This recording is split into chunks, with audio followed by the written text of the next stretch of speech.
Hello to all my dear students. This is Barnala Academy. আজিৰ ভিডিঅ'টোৰ জৰিয়তে class 3 প্ৰকৃত জ্ঞানী কোন লেসন 2 প্ৰশ্নোত্তৰখিনি আলোচনা কৰিম। এতিয়া আমি ভিডিঅ'টো আৰম্ভ কৰোঁ। প্ৰথমে দিছে যে পঢ়া আৰু লিখা। সুশ্ৰী, কুশ্ৰী, শাস্ত্ৰ, অস্ত্ৰ, নিৰস্ত্ৰ, জ্ঞান, বিজ্ঞান, দৃশ্য, অদৃশ্য, মুহূৰ্ত, ক্ষুধাৰ্থ, গৰ্জন। 1 নম্বৰত দিছে যে সাধুটো নিজৰ ভাষাৰে ক'বলৈ যত্ন কৰা। সাধুটো তোমালোকক নিজৰ ভাষাৰে ক'বলৈ দিছে। 2 নম্বৰত দিছে প্ৰথমে কোৱা তাৰ পাছত লিখা। ক নম্বৰত দিছে ডেকা বন্ধুকেইজন দেখাত কেনেকুৱা আছিল? উত্তৰত হ'ব ডেকা বন্ধুকেইজন দেখাত বৰ সুন্দৰ আছিল।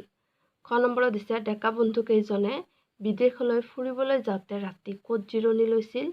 উত্তৰত হ'ব ডেকা বন্ধুকেইজনে বিদেশলৈ ফুৰিবলৈ যাওঁতে ৰাতি হাবিত এজোপা বৰগছৰ তলত জিৰণি লৈছিল। নম্বৰত দিছে যে মৰা জন্তুটো ডেকা বন্ধুকেইজনে কেনেকৈ জীয়াই তুলিছিল?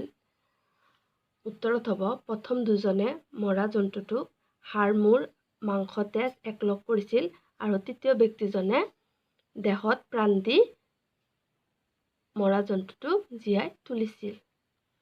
3 নম্বৰত দিছে বৰহাতৰ আখৰেৰে লিখা শব্দবোৰ মন কৰা আৰু খালী ঠাই পূৰোৱা। এই বৰহাতেদি লিখা শব্দবোৰক মন কৰিবলৈ দিছে আৰু এই খালী ঠাইবোৰ পূৰাবলৈ দিছে। ক নম্বৰত দিছে ভাল মানুহে কেতিয়াও বেয়া কাম নকৰে। খ নম্বৰত দিছে আমাৰ ঘৰ ওচৰত নহয় দূৰৈত।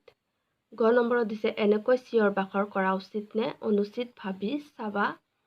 খ নম্বৰত দিছে সি মোৰ বন্ধু নহয় সি মোৰ শত্ৰু। 4 নম্বৰত দিছে বাক্য ৰচনা কৰা। এই 4টা শব্দৰ বাক্য ৰচনা কৰিবলৈ দিছে। জলাশয়, মণিৰ ঘৰৰ ওচৰত এটা বিশাল জলাশয় আছে। জ্ঞান, দেশৰ মুৰব্বী এজন জ্ঞানী ব্যক্তি হোৱা উচিত। শাস্ত্ৰবিদ্যা, বিনয় শাস্ত্ৰবিদ্যাত পাৰ্গত আছিল। বিফল, নিয়মিতকৈ নিতৌ অধ্যয়ন কৰা ছাত্ৰ ছাত্ৰী কেতিয়াও বিফল নহয়। 5 নম্বৰত দিছে যে বুজা আৰু লিখা। সখী, বন্ধু, গছ, বৃক্ষ, ঘৰ, গৃহ, দিন, দিৱস, বস্ত্ৰ, কাপোৰ, হাবি, জংঘল। 6 নম্বৰত দিছে যে ভাবা আৰু উত্তৰ উলিওৱা।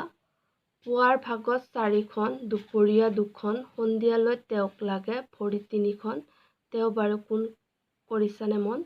উত্তৰত হ'ব বাঘ।